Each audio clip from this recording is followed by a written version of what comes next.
Now, it was mostly forgotten, bypassed by newer interstates, leaving behind crumbling diners and abandoned motels. That's why I liked it. Less traffic, more solitude for my long drives between odd jobs. But solitude on this road had a way of turning into something else.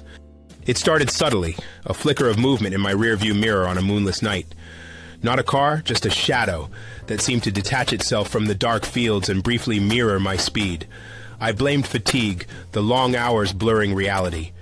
Then came the radio static. Not the usual kind, but a harsh grating sound that would interrupt perfectly clear broadcasts. It was always accompanied by a drop in temperature in the car, a sudden, inexplicable chill that made the hairs on my arms stand up. One night, miles from any town, my old pickup truck sputtered and died.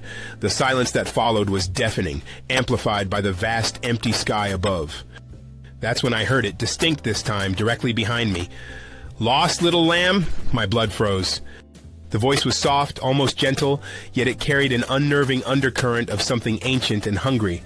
I whipped around, my flashlight beam cutting through the darkness. Standing by the roadside, a few yards away, was a figure, tall, gaunt, silhouetted against the faintest hint of the stars.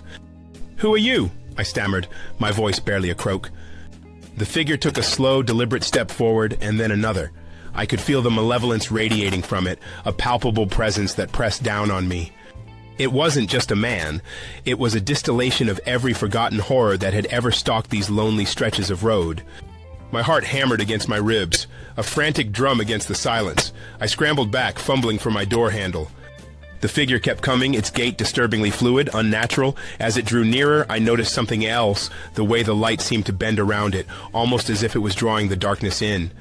I finally yanked the truck door open, practically throwing myself inside. My fingers fumbled with the ignition, willing the old engine to roar to life.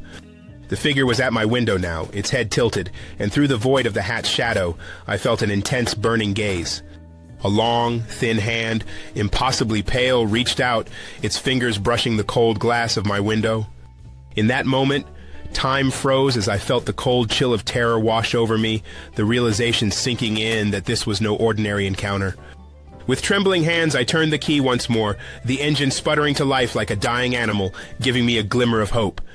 I slammed the gear shift into drive, my heart racing as I prepared to speed away from this nightmare. As I sped away, adrenaline coursed through my veins, a desperate need to escape pushing me faster into the engulfing night.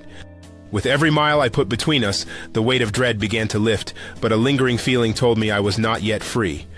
But the solitude of the road felt different now, like it was alive, and the shadows whispered secrets meant only for those who dared drive alone.